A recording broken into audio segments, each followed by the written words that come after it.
কৃতিত্ব যদি দিতে হয় আমাদেরকেও কিছু দিতে হয়। রাষ্ট্রে একটি আদালত থাকিবে, তার নাম সুপ্রিম কোর্ট। সাংবিধানিক নিয়োগ কমিটি ওই ধারণার সাথে তো আমরা আগে থেকে একমত না। সর্বোচ্চ সহযোগিতা, আইনি পরামর্শ, সাংবিধানিক পরামর্শ। আপনারা টিভিতে নিশ্চয়ই লাইভ দেখেন, বিটিভিতে, সেটা নিশ্চয়ই আপনারা ফলো করেন। তো দেখলে বুঝবেন যে সর্বোচ্চ সহযোগিতাটা কাদের আছে।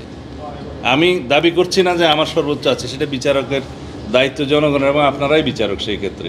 সুতরাং পজিটিভলি সেই জিনিসগুলো দেখবেন। আমরা চাই যে জাতীয় সনদ পরিণত হোক, খুব দ্রুত পরিণত হোক। এই আলাপ আলোচনা আরও বেশি দিন যেন লিঙ্গায়িত না করে, মানে দীর্ঘায়িত না হয়, আমরা যাতে কাছাকাছি আসতে পারি অতি শীঘ্র সেটা চেষ্টা করছি।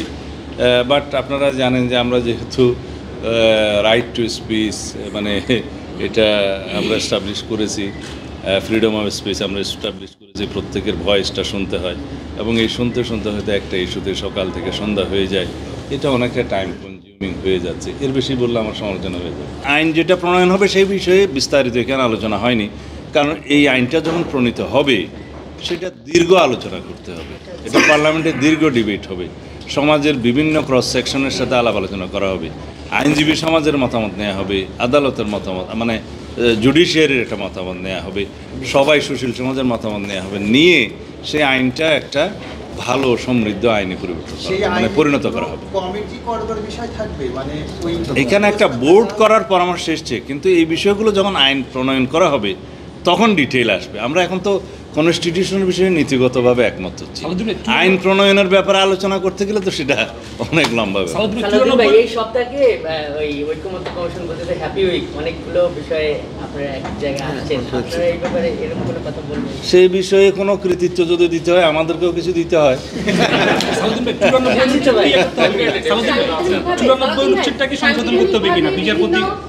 সাংবিধানিক কমিটিগুলোতে নিয়োগের কথা বলা হচ্ছে, এক্ষেত্রে ঢাকার বাইরে যখন হাইকোর্ট বেঞ্চ করা হবে তাহলে অথরিটিটা কারা থাকবে? আমরা ওই জায়গায় নাই, এখানে এনসিসির কোনো বিষয়ই ইনভলভ নাই।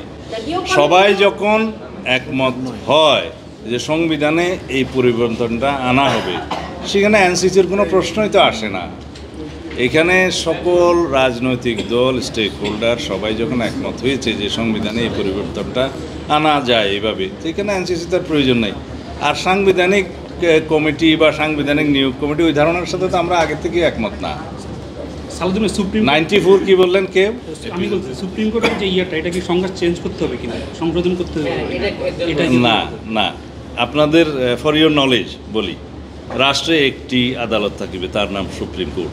সুপ্রিম কোর্টের বাকি যেটা আছে, সুপ্রিম কোর্ট বলা আছে যে দুইটা ডিভিশন থাকবে, অ্যাপিলেট ডিভিশন এবং হাইকোর্ট ডিভিশন। তারপরে যে আদালতগুলো আছে সেগুলোর নাম হচ্ছে অধস্তন আদালত।